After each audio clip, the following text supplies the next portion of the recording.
Кокулов жакташы учурашуу оору жуктурууга шарт түзүп жатканын айтты. Бүгүн 11 ноябрда Жогорку Кеңештин социалдык саясат боюнча комитетинин жыйынында депутат Эрулан Кокулов элди өбүшүп, кол алышып учурашууну токтотууга чакырды. Эл өкүлүнүн айтымында күз, жаз айларында вирус өөрчүп, ооруканаларга эл батпай калат. Депутат жугуштуу оорулардын эң башкы себеби катары жакын аралыктан саламдашып учурашуу экенин белгиледи.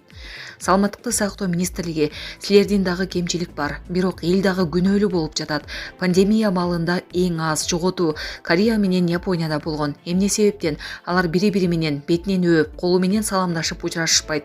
Ошол себептен вирус эң аз тараган. Ал эми бизде тескерисинче, көчөдөн бетинен өөп, кучакташып учурашасыңар. Күз, жаз мезгилинде 3 балдар ооруканасы менен жалдагы оорукана бейтаптарга толуп калат. Бул нерсени айтып келе жатканыма 2-3 жыл болду. Эл эми балдар өлүп жатат. Бардык ооруканада вирус жуктургандар бар. Токтоткулада.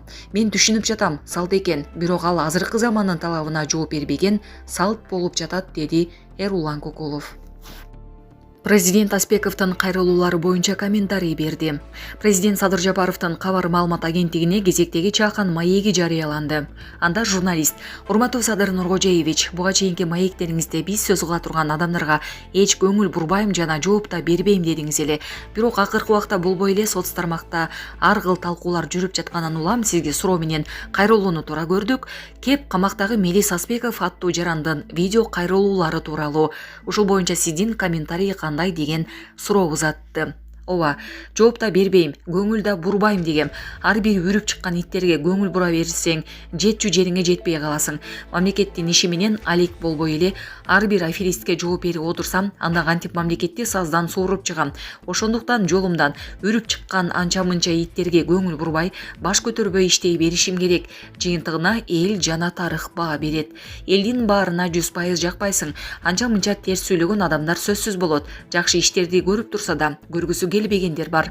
Эң негизгиси көпчүлүк эл колдоп турса болду. Көздөгөн максатыбызга жетебиз.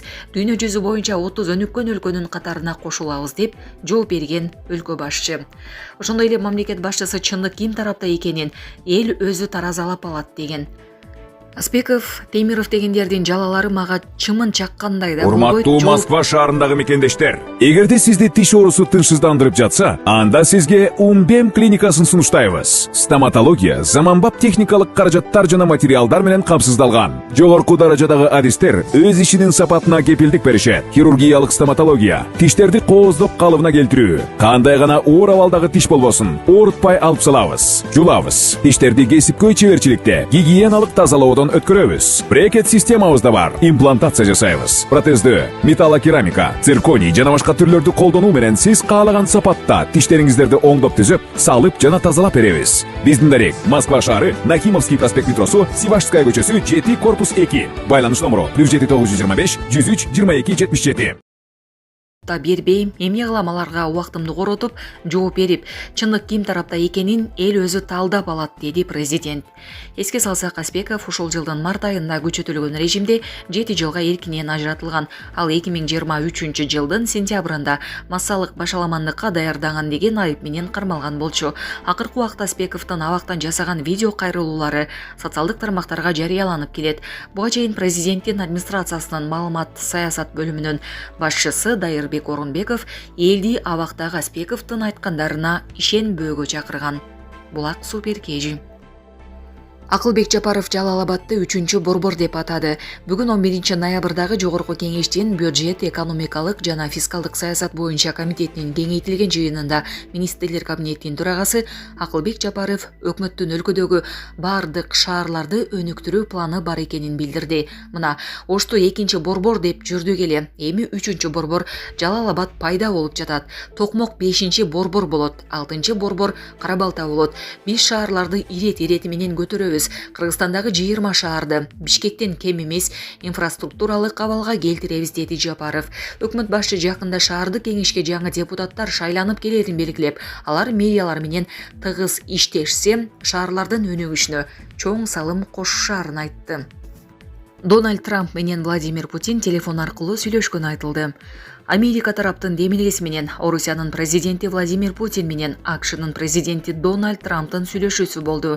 Бул тууралуу The Washington Post гезити өз булактарына таянуу менен жазды. Анда лидерлер Украинадагы жаңжалды талкуулашкан.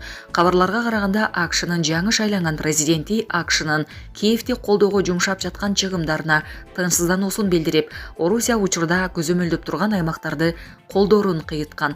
Трамптын айтымында дүйнө өлкөлөрү Украинадан бул жерлерди Орусияга берүүнү талап кылышы мүмкүн. Президенттер ошондой эле Европа континентинде тынчтыкка жетишүү мүмкүнчүлүктөрүн талкуулашкан. Ал эми Трамп Украина боюнча кийинки сүйлөшүүлөргө кызыктар экенин кошумчалаган. Буга чейин Трамптын кеңешчиси Украинага Крым жарым аралын унутууну сунуштаган. АКШда университеттин кампусунда атышуу болуп бир адам каза болду. АКШнын Алабама штатындагы Тускеги университетинин кампусунда атышуу болуп бир адам каза болду. Бул тууралуу чет элдик басылмалар жергиликтүү укук коруу органдарына таянып жазып чыгышты. Маалыматтарга караганда окуя 10 ноябрда болгон. Анда 18 жаштагы жигит каза болуп, дагы 16 адам октон жаракат алган. Жабырлануучулардын 12си ооруканага жеткирилген. Ал эми качып кеткен 25 жаштагы шектүү кармалып, ага мыйзамсыз мылтык сактаган деген айып тагылган. Аталган университет жарадар болгондордун көпчүлүгү студенттер экенин маалымдаган.